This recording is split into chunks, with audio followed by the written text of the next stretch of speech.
On the night of September 26, 1983, the world stood unknowingly on the edge of extinction. A single misjudgment could have turned cities into ash. Above the Earth, a Soviet satellite, Cosmos 1382, locked its sensors on what appeared to be a nuclear launch. The trajectory, inbound from the United States.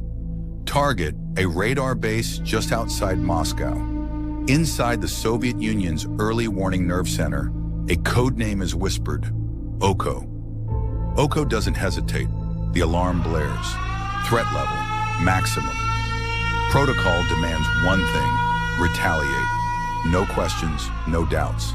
Thousands of nuclear warheads, both Soviet and American, stand at attention, armed, locked, waiting for a single human command.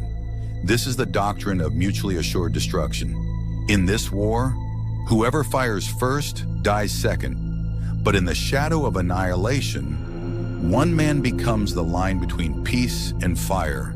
A man most have never heard of, Lieutenant Colonel Stanislav Petrov. Petrov was not meant to be there that night. He was filling in, just covering a shift, at Serpukhov 15. A top-secret Soviet military bunker buried deep in the forest south of Moscow. The room is steel, dimly lit, filled with glowing monitors and the constant beep of life-or-death data. At 12:15 a.m., the warning comes. One missile, then another. 2, 3, 4, 5. Each alert stacks upon the last. The screen glows red. Petrov's officers look to him, panic tightening their faces. The world may have minutes left. He must report now, but he hesitates. He thinks, why only 5 missiles? Why not hundreds? This doesn't match the playbook. This feels wrong. He scans the data again. The satellite feed says it's real, but ground radar, it sees nothing. Trained as an engineer, not just a soldier, Petrov chooses logic. He breaks protocol. He tells command, it's a false alarm. Now begins the longest 17 minutes of his life, the time it would take for American missiles to cross the ocean and erase cities, families, futures. He waits. Everyone waits. Hands hover over keys, eyes scan skies. Nothing. No explosions, no mushroom clouds, no war. Petrov was right.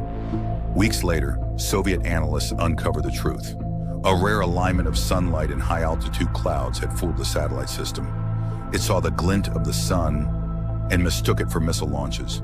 But there were no medals for Petrov, no grand speeches, no celebrations. Instead, he's quietly reprimanded for not logging the event by the book. 1 year later, he retires, unrecognized. He lives in a small apartment on the edge of Moscow. Even his family never truly knew what he did. After the fall of the Soviet Union, the world finally hears the story. Stanislav Petrov is awarded the World Citizen Award by the United Nations. In the West, he is honored. But Petrov, ever humble, simply says, I was just doing my job. In 2017, he passes away. No headlines, no state funeral.